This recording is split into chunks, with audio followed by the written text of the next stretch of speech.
Have you experienced a situation where you're working with a colleague, a professional in your industry, but someone who perhaps you don't really know, but you have high respect for, maybe someone you've actually have gone out of your way to promote them in some capacity, but you're not getting the same kind of treatment in response to the way you have gone out of your way to do something to promote them?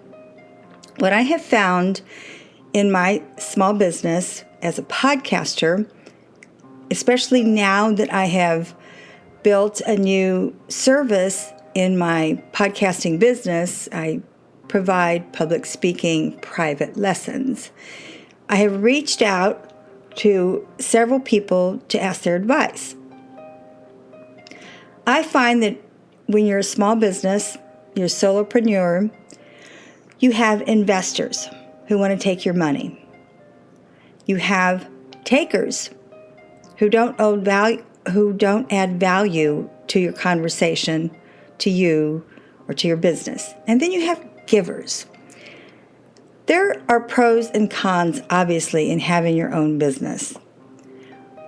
One of the instances where I experienced someone, when I reached out to ask them a couple of questions,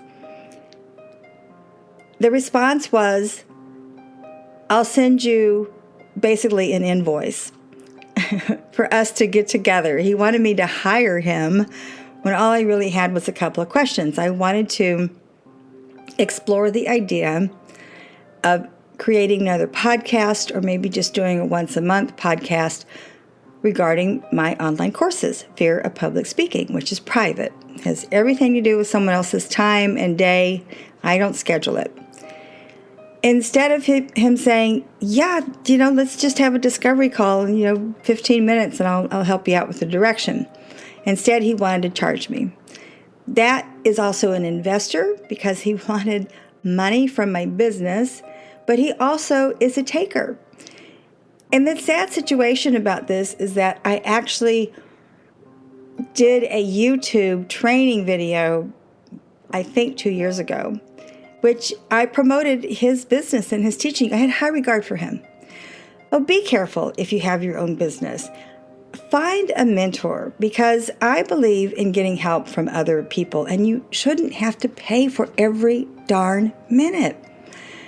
I met a gentleman through one of my networking events, Eugene Carter. He is a business counselor. He can help you financially, guiding, not through monetary means. We had a discovery call that I thought would be about 30 minutes, and it lasted much longer than that. What I respect from Eugene Carter, and his information is in my podcast details, is that he added so much value to our conversation. The man is the Wikipedia. His knowledge is exhaustive when it comes to providing resources.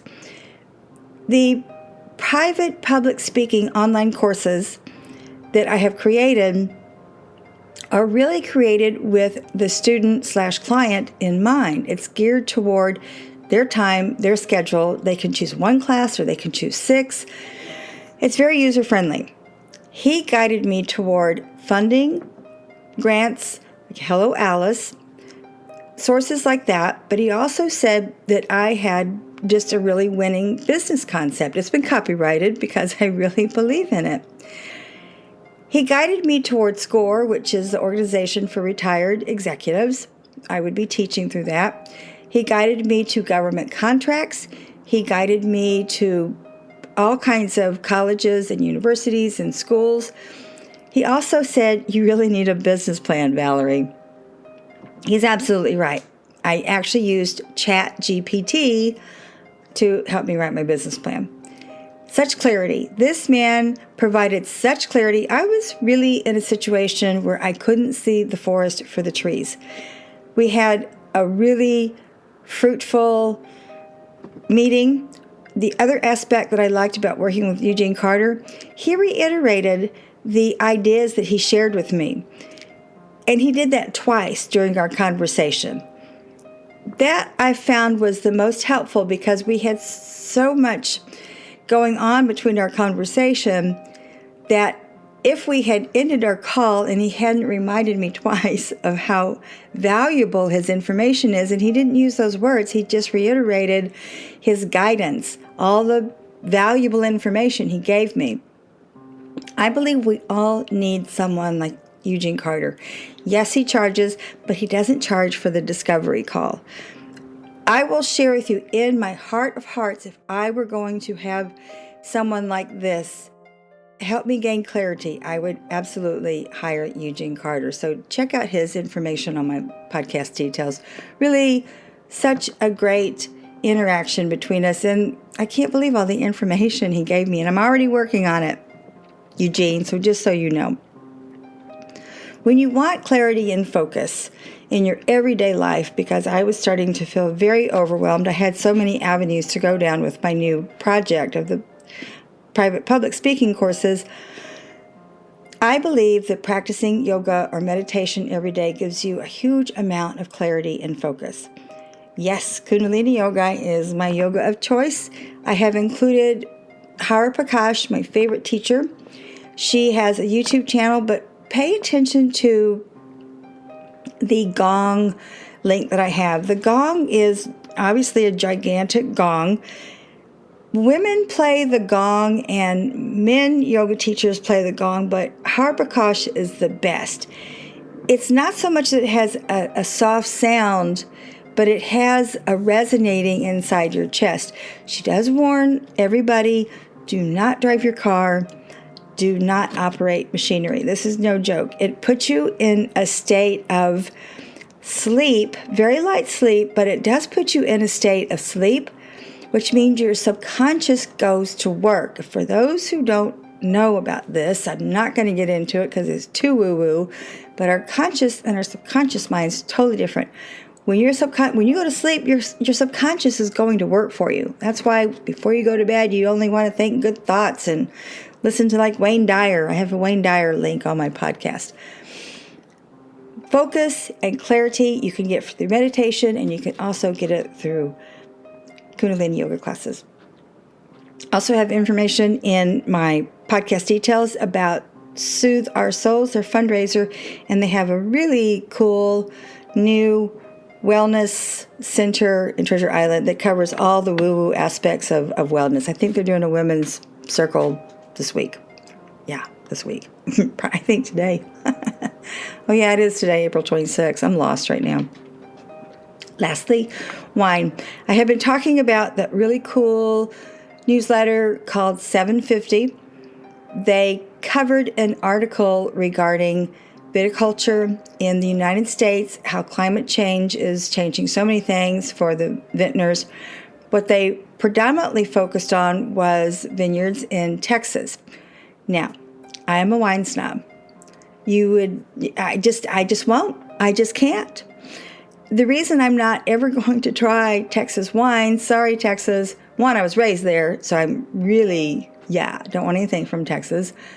But foremost, I have drunk some of the world's most exquisite wines. There's no reason for me to try anything from Texas. However, I want you to try these wines from Texas. Supposedly, they're interesting. I guess they're good. The only way I would ever try a wine from Texas is if I were blindfolded and it was a blind tasting type of thing.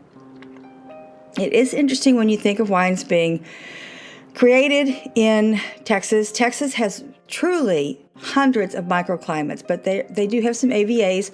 AVAs means that certain areas have been recognized as true viticulture areas. They can claim certain qualities.